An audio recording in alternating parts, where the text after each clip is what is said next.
Hemos estado meditando en la palabra del Señor en este salmo, en esta porción del libro del profeta Isaías, capítulo 6, que es el llamamiento de Isaías.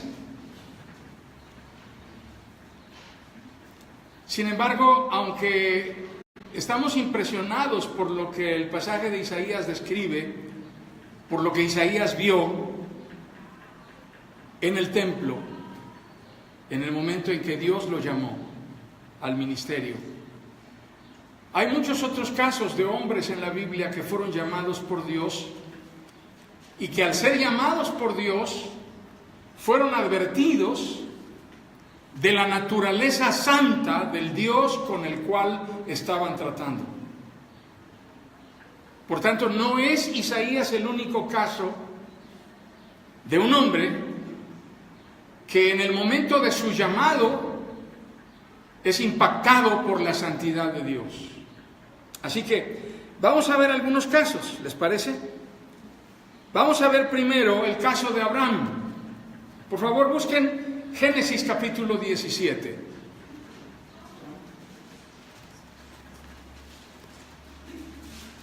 Y vamos a leer del capítulo 17 los primeros 7 versículos.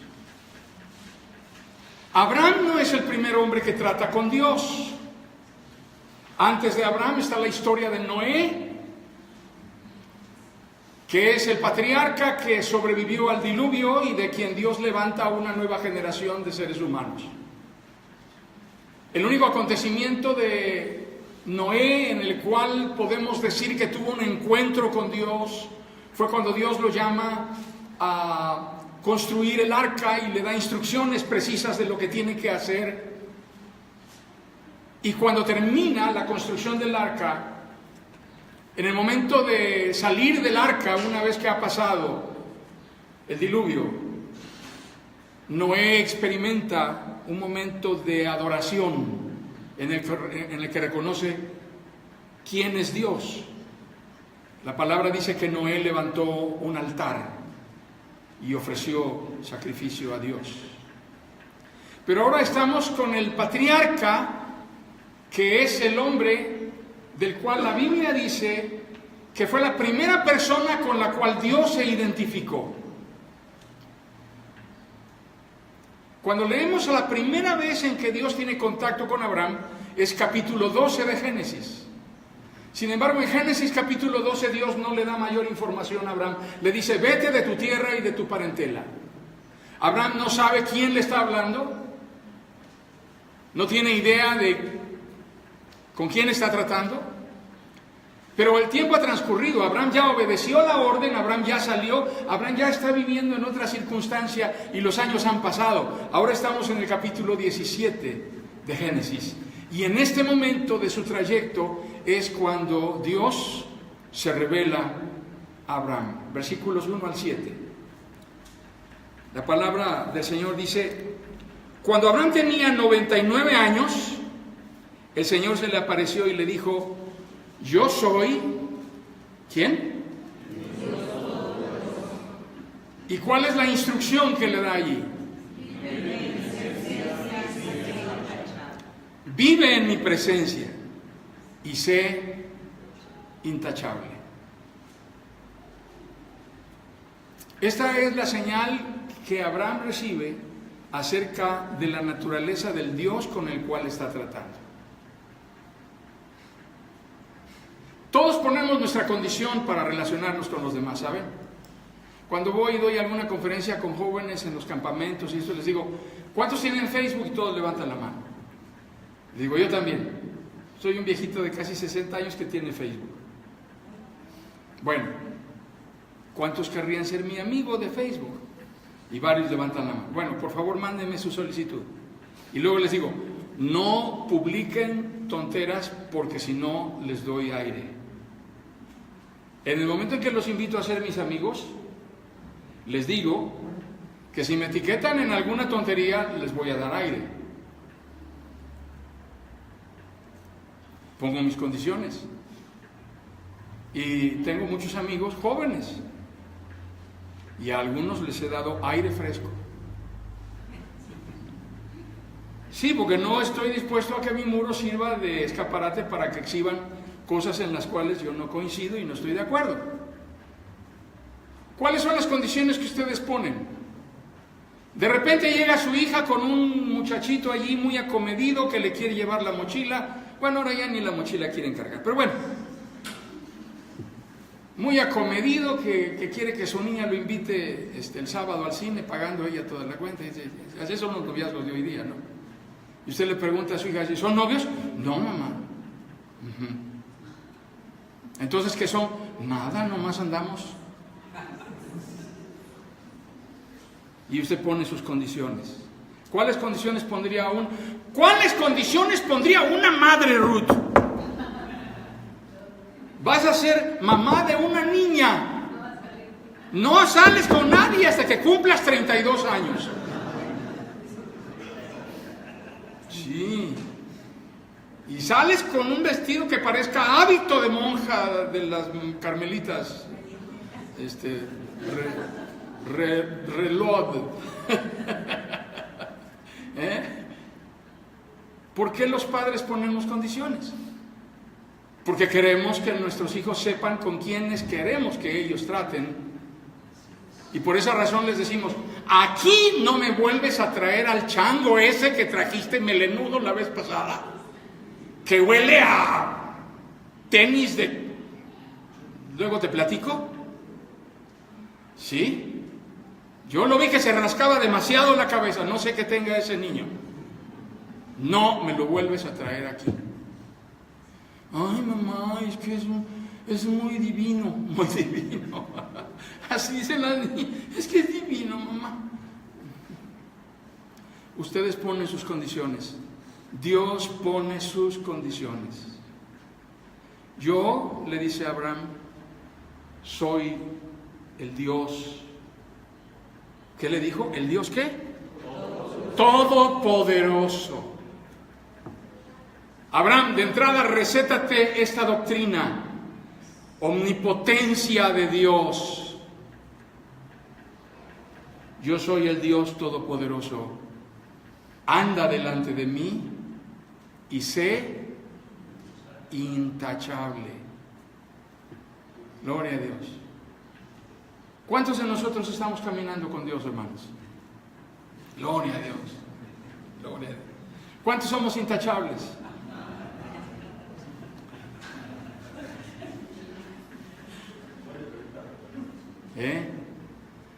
Es difícil, ¿verdad? Cumplir las expectativas de Dios. Y Dios le describe allí: así confirmaré mi pacto contigo y multiplicaré tu descendencia en gran manera. ¿Qué pasó enseguida? Versículo 3. Lean conmigo. Al oír que Dios le hablaba, Abraham cayó rostro en tierra y Dios continuó. Así que cuando Abraham oyó con quién estaba tratando y fue sobrecogido por aquella cosa que entró hasta lo profundo de sus tuétanos, no pudo permanecer de pie, se postró y pegó su cara en el polvo del suelo en medio del desierto. Y entonces ya me imagino yo a Dios mirando a Abraham y diciendo: ya entendiste, podemos seguir adelante. Ya sabes con quién estás tratando. Es un problema cuando el hombre no entiende que Dios es así. Yo les decía la semana pasada y la antepasada, hoy día cualquier hijo de vecino profetiza. Oigan ustedes, a cualquier gente que sale de la congregación el domingo, con la misma facilidad con que están maltratando a la esposa o al hijo, peleándose con el hermano, pitándole al señor de adelante del semáforo, están discursando: no, el Señor me habló, el Señor me dijo, el Señor puso en mi corazón. Y se dice: ¿qué cosa de espiritualidad diabólica es esta? Que la gente con tanta facilidad habla de que Dios se le revela y le habla, y luego se voltean a verle a usted y dice: ¿a ti no te habla Dios? Pues así como a ti, no, ¿verdad? No, Dios es demasiado como para que yo hable con esa fluidez, con esa superficialidad e intrascendencia acerca de que Dios me habla. Sí, no estarás confundido con el audífono de tu teléfono celular, no estarás equivocado habrás puesto una bocina Bluetooth y no te acuerdas en dónde quedó y ahora oyes voces. Algo está pasando. La gente cree que Dios es algo mucho más común, trivial, intrascendente y superficial de lo que la palabra dice. Por eso la gente no tiene esa actitud de Abraham. La gente no reconoce. ¿Qué hubieran hecho muchos hoy día en el templo entrando en donde estaba esa manifestación de la gloria de Dios? Cuando Isaías se sintió sobrecogido y dijo, me voy a morir. Hoy día irían a buscar 3 docenas de gente con panderos y las banderas y sus tambores y vamos a armarla aquí, es la party cristiana, porque no tenemos una clara percepción de la naturaleza del Dios con el cual estamos tratando. Es tremendo. Pero cuando lo leemos en la palabra es bien claro. Dejemos a Abraham, por favor. Necesita reposo. Vayamos a Éxodo capítulo 3. Éxodo capítulo 3 es la historia del llamado del más célebre y el más trascendente de los caudillos de Israel. ¿Quién es? Moisés, claro que sí. Éxodo capítulo 3, vamos a leer los primeros 6 versículos. La palabra dice, un día en que Moisés estaba cuidando el rebaño de Jetro, su suegro, que era sacerdote de Madián, llevó las ovejas hasta el otro extremo del desierto y llegó a Horeb, la montaña de Dios. Estando allí, el ángel del Señor se le apareció entre las llamas de una zarza ardiente. Moisés notó que la zarza estaba envuelta en llamas, pero que no se consumía. Así que pensó, ¡qué increíble! Voy a tomarme una selfie. Sí, voy a ver por qué no se consume la zarza. Cuando el Señor vio que Moisés se acercaba a mirar, lo llamó desde la zarza. Moisés, Moisés, aquí me tienes, respondió. No te acerques más, le dijo Dios. Quítate las sandalias porque estás pisando tierra santa. Yo soy el Dios de tu padre. Soy el Dios de Abraham, de Isaac y de Jacob. ¿Qué pasó entonces? Al oír esto, Moisés apagó el iPhone, dejó sus intenciones de la selfie y se cubrió el rostro, pues tuvo miedo de mirar a Dios. ¿Saben qué haría la gente de hoy si tuviera una manifestación como esta de Dios? Sacaría el celular. Ya me imagino a todos con el celular. Y después de tomármela, yo diría a María, venga, órale, antes de que se apague. Porque todo lo hacemos intrascendente. Todo se vuelve irrelevante. Todo carece de profundidad. Nada tiene la importancia. Nada es determinante. Eso es lo que el relativismo secular, ateo, nos ha arrastrado a creer. Yo les mencionaba hace un momento, ya los chicos no saben lo que es el noviazgo. No sé cuántos aquí fueron novios alguna vez, novios de manera formal. En aquella época le establecían a los novios una hora para visita. Y era una hora, a veces una hora a la semana. Y no veías a la novia ningún otro momento, ningún otro día de la semana. La veías, no, ahora los novios te levantas en la mañana y ves que alguien está bajando del cuarto de tu hija y dices, ¿y tú qué? ¡Ay! ¿Qué pasó, señora? ¿Cómo está? Buenos días. ¿Qué onda? ¿Dormiste aquí? No, llegué a las 4, señora. Su hija me abrió, es que quedamos de estudiar temprano.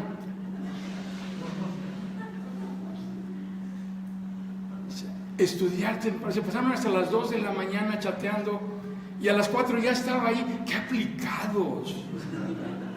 Realmente es impresionante, ¿no? Oye, pero ¿quién te dio permiso de entrar al cuarto de mí? ¡Ah, su hija, señora! Su hija. Es más, ya vi que el perro siempre me ladra, ahora no me ladró. Ni el perro me ladró. O sea, yo no soy el que tiene que decir, sí, pásale al cuarto de mi hija. ¿Quieres una pijama? Más o menos somos de la talla, ¿no? O sea, si te queda grande la mía, pues aunque sea el camisón te pones, te llega como hasta las rodillas. No, pues ahora el perro es el que da el permiso, la propia niña autoriza, todo está bien. Y además hoy día las cosas son, ¿cómo son las cosas hoy día? Diferentes. ¿Sí? No, Moisés entendió que estaba frente a un Dios que era la cosa más grande que jamás en su vida había experimentado. Estar enfrente de Dios. Y entonces escondió la cara porque tuvo miedo. Tuvo miedo. La curiosidad de Moisés de ver la zarza se acabó cuando entendió frente a quién estaba. Frente a quién estaba. Así de simple. Hay un caso más. Vamos a buscar, por favor, en el libro de Josué, porque esa es la experiencia de Josué. ¿Se dan cuenta cómo caminamos? Abraham, y después de Abraham, Moisés, y después de Moisés, ¿vamos con quién? Josué. ¿Y quién fue Josué?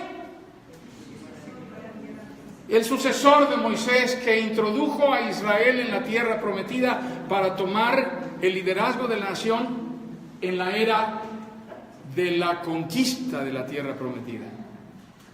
¿Saben en dónde creció Josué? ¿En qué se entretenía Josué? Josué era un admirador de Moisés. Para Josué, que era hijo de Nun, un servidor de Moisés, Moisés tenía un siervo que se llamaba Nun. Y Nun tenía un hijo que se llamaba Josué. Y para Moisés, Josué era un chiquillo y Nun era su servidor. Para Josué, Nun no era su, ¿cómo le llaman, chicos? ¿Su crush? ¿Sí? Su persona ideal.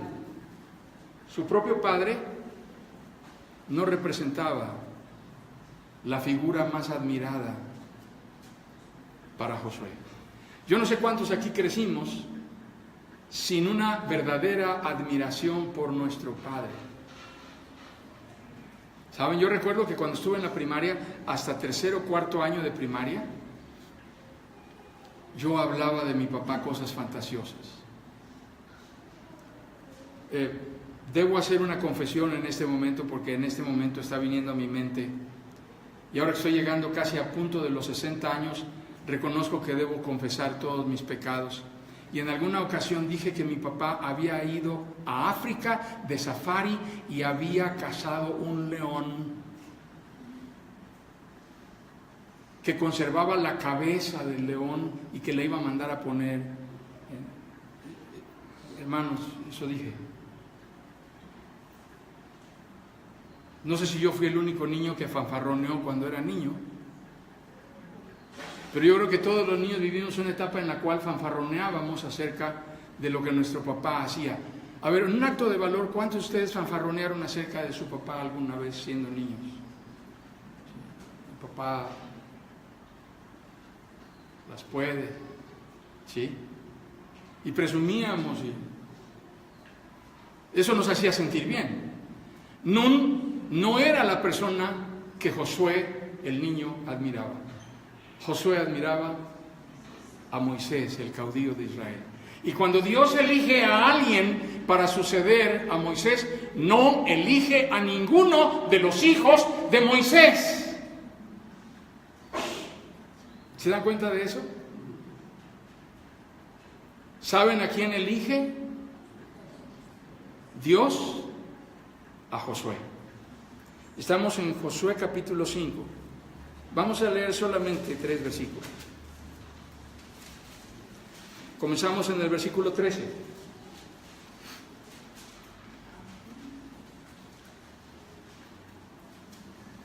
Cierto día, Josué, que acampaba cerca de Jericó, levantó la vista y vio a un hombre de pie frente a él, espada en mano. Josué se le acercó y le preguntó: ¿es usted de los nuestros o del enemigo? De ninguno, respondió.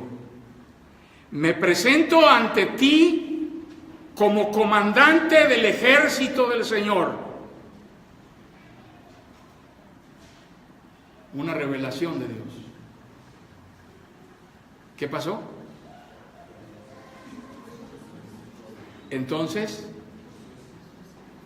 Entonces Josué se postró en tierra y le preguntó: ¿qué órdenes trae usted, mi señor, para este siervo suyo?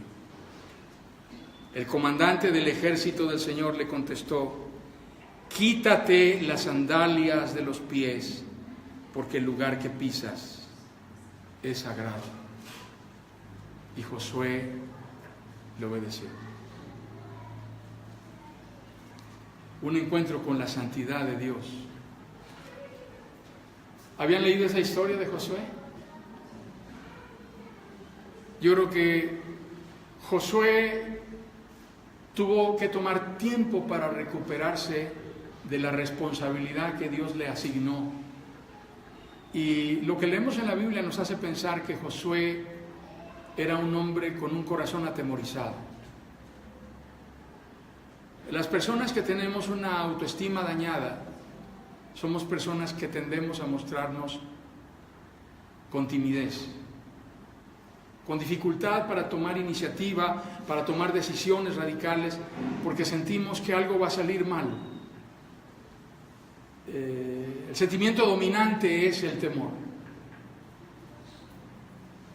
Y Josué era una persona así. ¿Cómo lo podemos entender? Porque cuando leemos la Biblia, en el llamamiento que Dios le hace a Josué, le dice: no temas, porque yo estaré contigo. No desmayes. Y le insiste: esfuérzate y ¿qué? Y sé valiente. ¿A quién admiraba Josué? Les dije. Josué admiraba a Moisés. Dios le dice: como estuve con Moisés, estaré contigo a donde quiera que vayas. Dios tuvo que garantizarle esto, pero a Josué le tomó tiempo recuperarse. Y yo creo que aquí, en este capítulo 5, finalmente Josué se reconcilia con su vocación de caudillo de Dios. Porque en este capítulo 5, la revelación que Josué recibe es que está hablando nada menos que con el comandante de los ejércitos del Señor. ¿Qué les parece? Nada menos que con el comandante de los ejércitos del Señor. Todavía Josué se sorprende de verlo al lado de él, parado, y dice, espada en mano, ¿eres de los nuestros o de los enemigos? Y le dice, no soy de ninguno.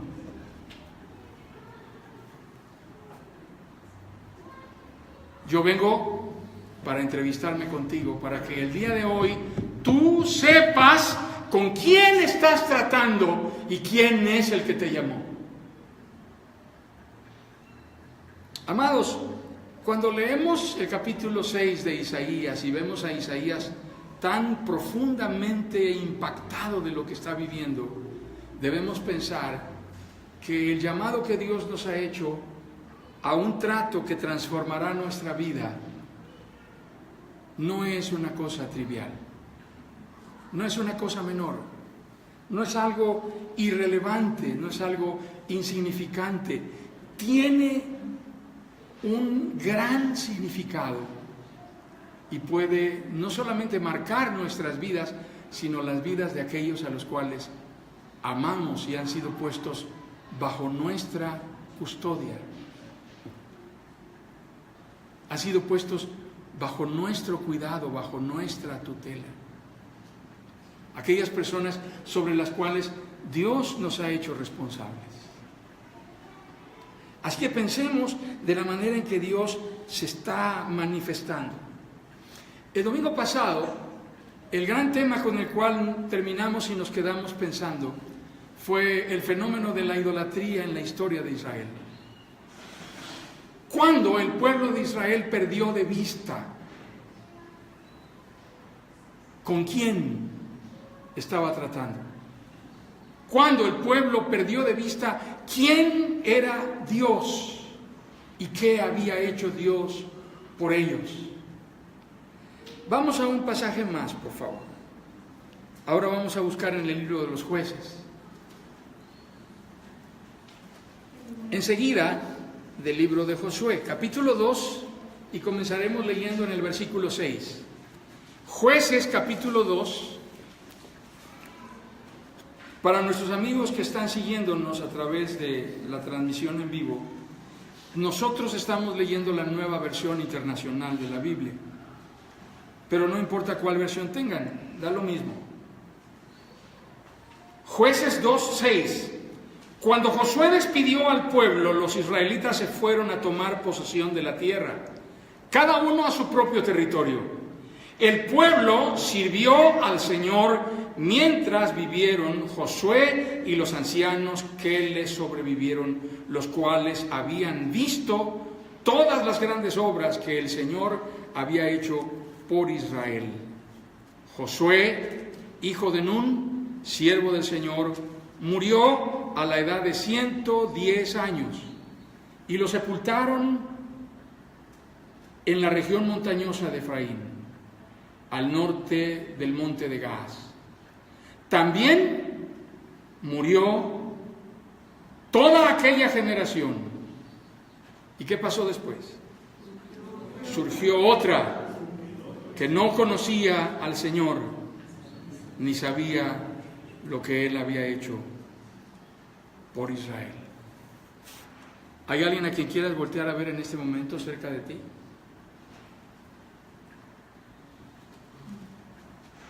Surgió otra generación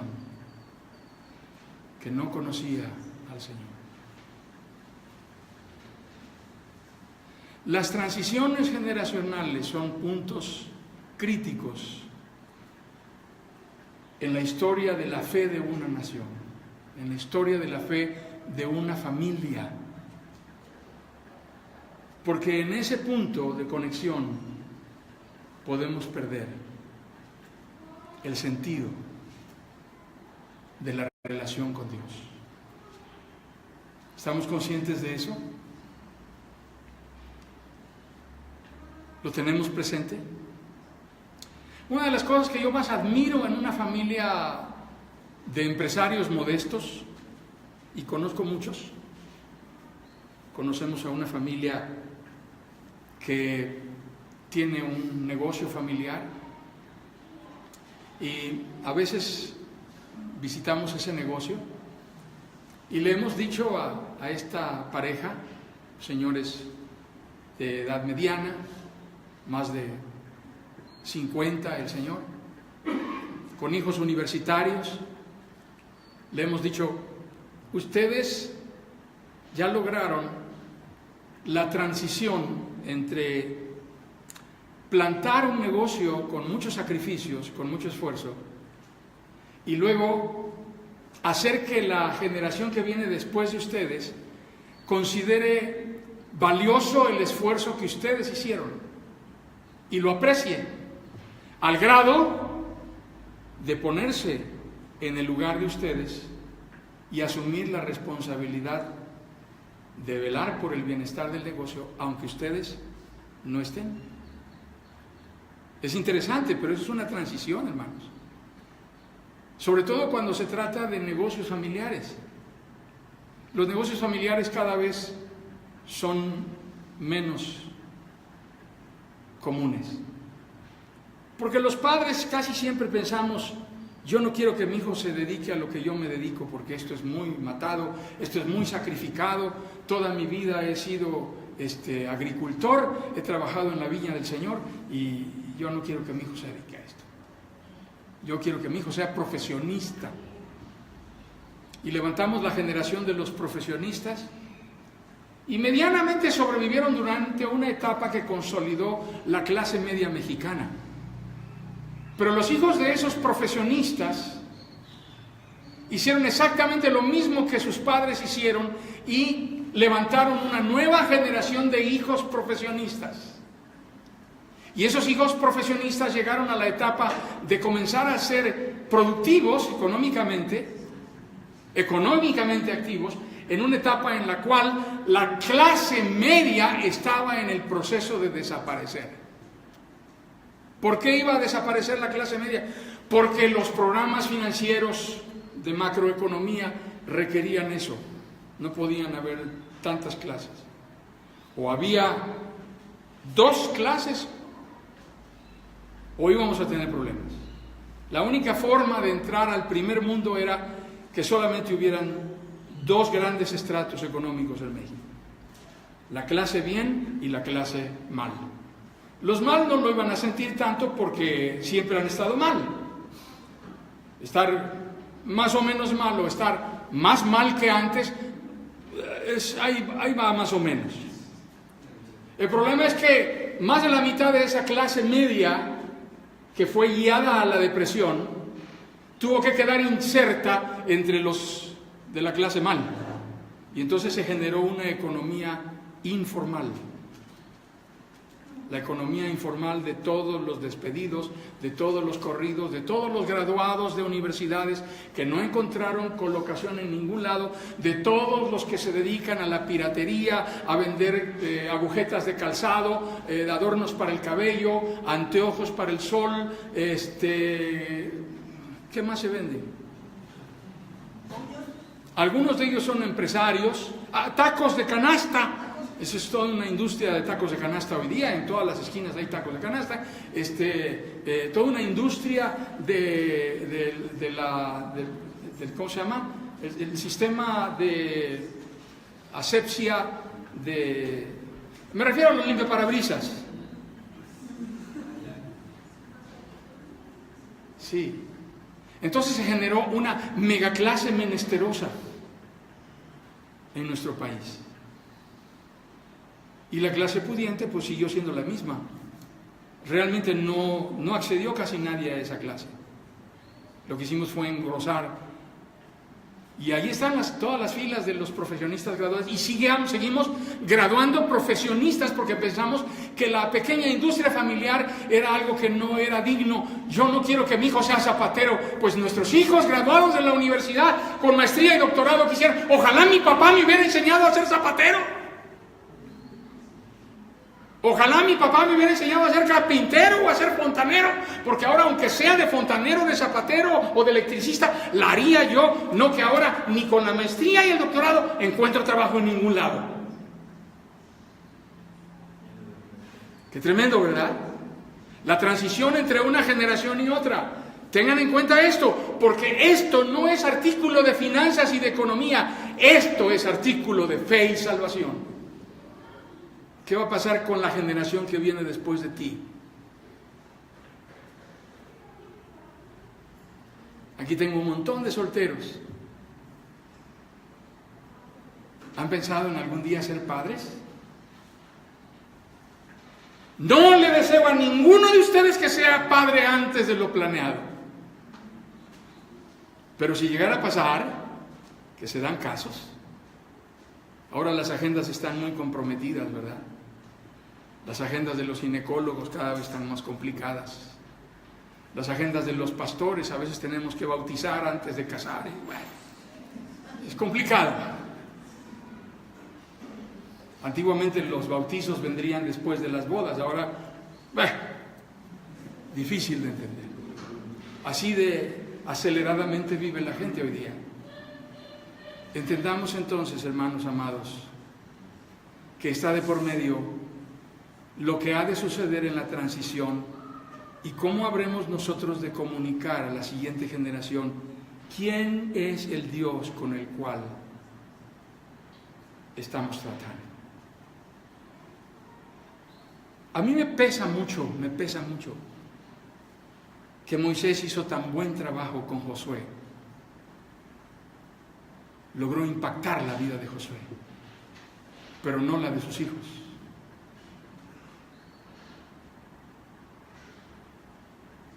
Logró impactar la vida de Josué y formó en él al caudillo que lo sustituyó, pero no impactó de la misma manera la vida de sus propios hijos.